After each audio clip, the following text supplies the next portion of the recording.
Ladies and gentlemen, it's your boy Ryan Dins, and on today's episode, I just want to talk to you guys about some of the stupid mistakes that I made with money when I was in my 20s that I regret and I wish I could do better.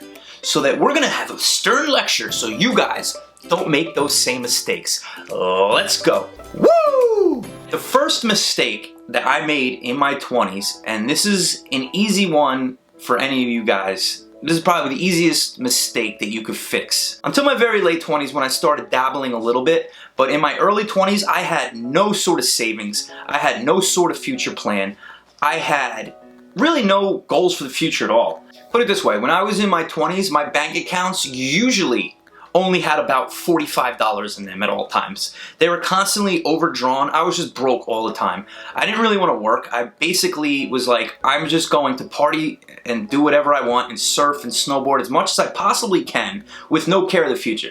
Because realistically, I didn't think I'd be alive at this age, and if I did think I'd be alive, I thought that everything will just be okay. I mean, I really didn't think of a future. It wasn't a thought. Like, oh, where will I be in 10 years? Will I be okay in 20 years? No, didn't care. About 28, 29 is when I started caring a little bit. In my younger 30s is when it really kicked into gear and I started, investing and that kind of thing. I do have a little bit of regret with that, but I had a lot of fun in my 20s, I've been to 40 countries or so. I've been to pretty much every state. I've done tours with bands. I've done tours with solo hip-hop. I put out a few albums. I've lived like the most exciting life ever, so although it is a little bit of a regret, I can't say that this is my biggest regret because I had fun in my 20s, and if I was being responsible and saving like I should have, I probably wouldn't have had as much fun because I'd be sitting in a room putting money into a bank account when I could have been in a foreign country doing Jaeger bombs. So, that one I could see.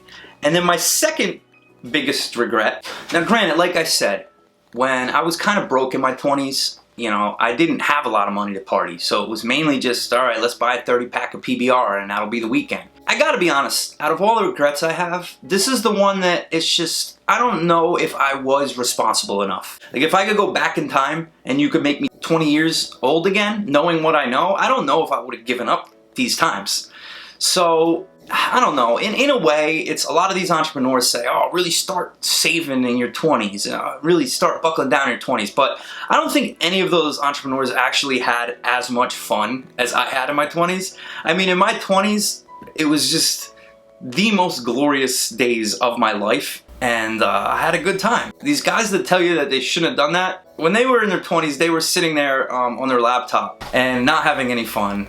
Whatever. It's done is done, but if I could do it over again, I might have put like $100 aside a week, because right now I have hundreds of thousands in the bank account if all I did was just put money into these dividend stocks that I'm doing now. The 2009 crash, you could have just been buying all the way up the whole time. It's been going up since then, so whatever.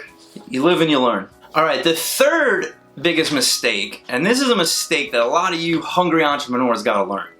When you watch a lot of these Gary Vee guys and a lot of these real, oh, let's do it, you could do it, Tony Robbins guys, oh, you could do it. The one thing they tell you sometimes is they go, oh, just go all in. Just really focus and just put it all on the line and make it happen. Well, I did that. And what happens when you go all in and it doesn't work is you lose all your money and you can't eat and you get kicked out of your apartment and, some people end up homeless. So don't go all in. A better advice that I would give to you guys is to keep a job and work on your side hustles while you still have a job. Because the last thing you want to do is say, oh, look, I got $5,000. I'm going to make this business happen. Yeah, well, it costs like $3,000 a month to live. So if you don't get it to work in the first 2 months, you're going to be freaking bankrupt. And then you're going to be in bad positions. And what I did when I got myself into this bad situation by having massive amounts of debts from failed businesses, what did I do to get that money back? I worked jobs that paid like $12 an hour to try to get the money back. But when you start a business and you're losing $500 a day on the business on ads and things aren't converting, and you're making $500 a week or so, it just doesn't add up. You're working so hard just to fail. So what I would recommend is work a job, don't go all in. Don't burn all the boats. Leave one boat. To have income, you need to eat. You need to take care of all that stuff first. The roof over your head, the clothes, the food. You need those things taken care of. You don't want to be one of those, I'm eating $2 worth of food a day because I'm poor entrepreneurs. You want to be feeling good Part of what makes success is having a good mindset with the law of attraction. And I feel rich and successful all the time because my life is pretty good. I'm pretty happy. But if you're starving because you're so broke you can't eat, you're not going to have a good mindset. You're going to feel poor, and then the universe is going to make you poor because whatever you think about is what you get. And it's very hard to think you're rich when you are very poor and you can't afford to eat food or can't afford air conditioning and that kind of thing. Don't go all in. Keep your side job. It's better advice in my opinion. Because I did it, I went all in.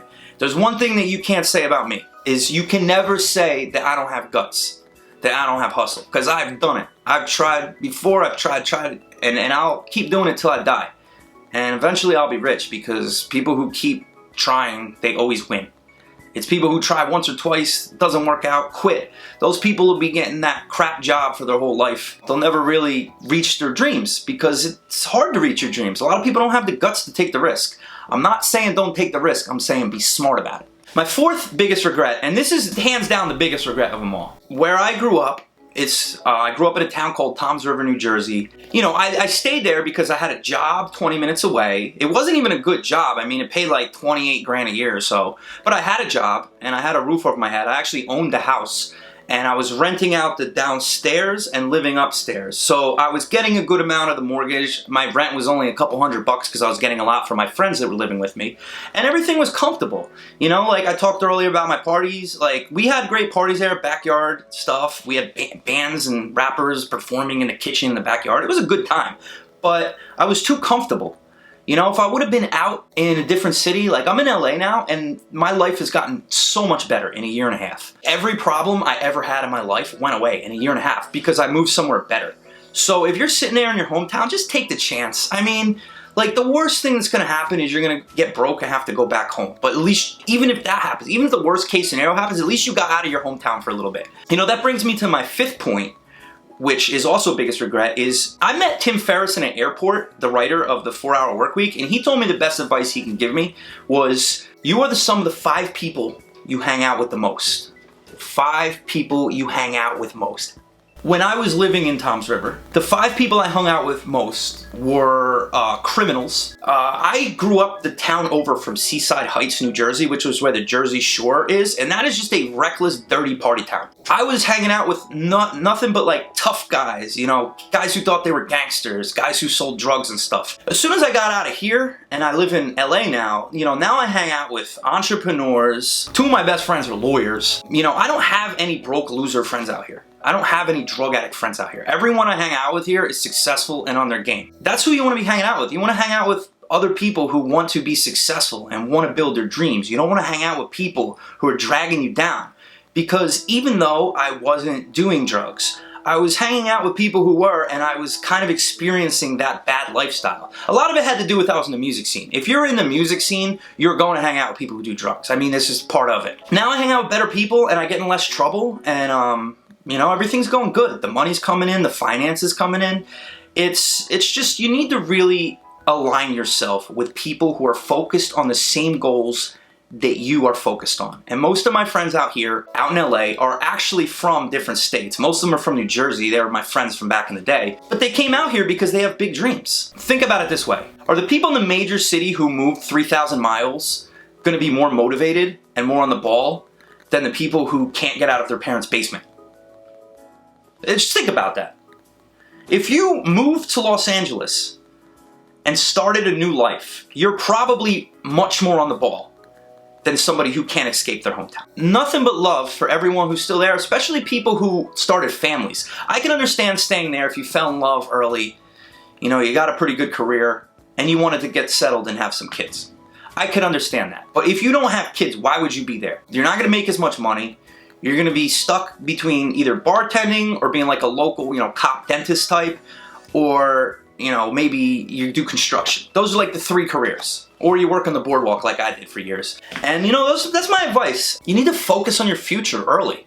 You need to realize you're gonna be alive in 20 years as much as you don't think you're gonna be. You're gonna be alive in 10 years. You're gonna be alive in 30 years.